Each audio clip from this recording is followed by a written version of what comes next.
The Sokaogon Chippewa Community, or the Sokaogon Band of Ojibwe, would come to this area back in the 1800s, and the tribal members would come here for the fall and summer, but we'd migrate here to hunt, fish, and gather. And in the fall, it was all about the wild rice or manoomin. And our people or our ancestors would sit and harvest the wild rice so that we had that as one of our major staples throughout the wintertime.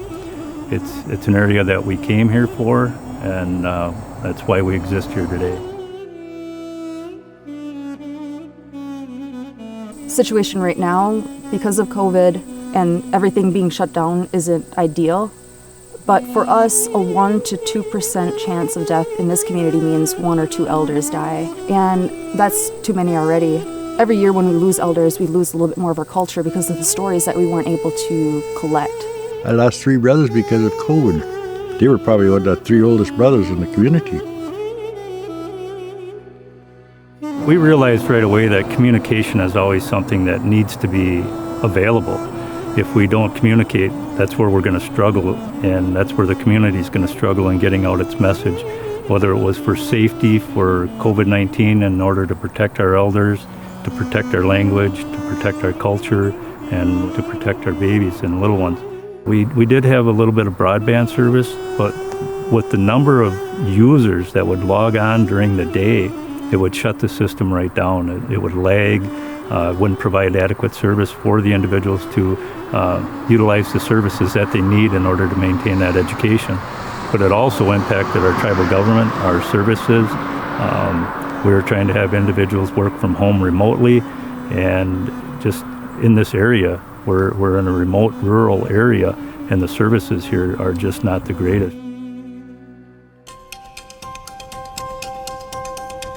So when I got Astrea, I could actually be at home and participate in these meetings that I couldn't before, because sometimes you had to work from home. So that really helped me do my job in the tribal historic preservation position.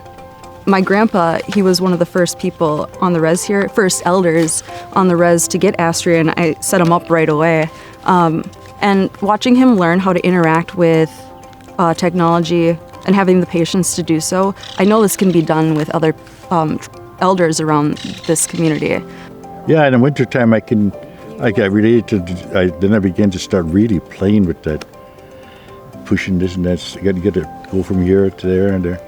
Well, I would kind of think of it as like an hourglass. Like we had all this wealth of information, and then we came down to the boarding schools in the past and assimilating, and all of our knowledge, cultural knowledge and traditions, all the information narrowed. And we're like right here now at the very small part of the hourglass where we need to expand our knowledge. And that means that we need to connect with more people that aren't in the community to bring them back with information that we have, so we can get back to the bigger part of the cultural information. And it would be a huge project to be able to tell the world that we aren't just living in wigwams anymore, that we are modern and we have ideas and a wealth of knowledge that we're trying to revive.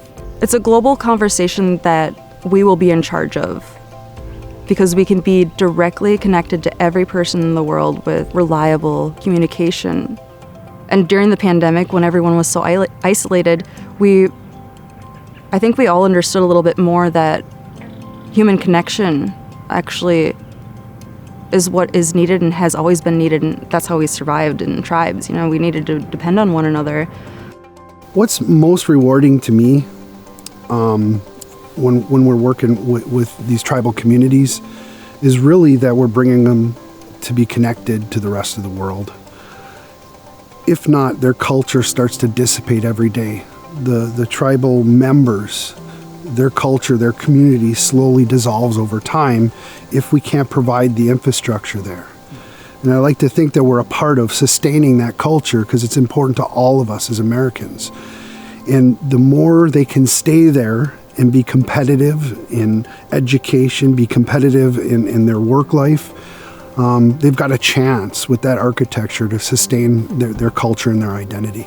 It's been an honor to be getting to know people in all these emerging markets, to find out how we can help in together envisioning what the architecture of that network might look like, what the potential financing sources can be, and then what it would look like to build and then operate that network. And so various people have various needs, and some are ready to operate it, or some are ready to build it, and others just want us to maybe monitor it afterwards. But we're here to help in any way that helps supplement and round out what a new market entrant, an emerging service provider, might need to be successful.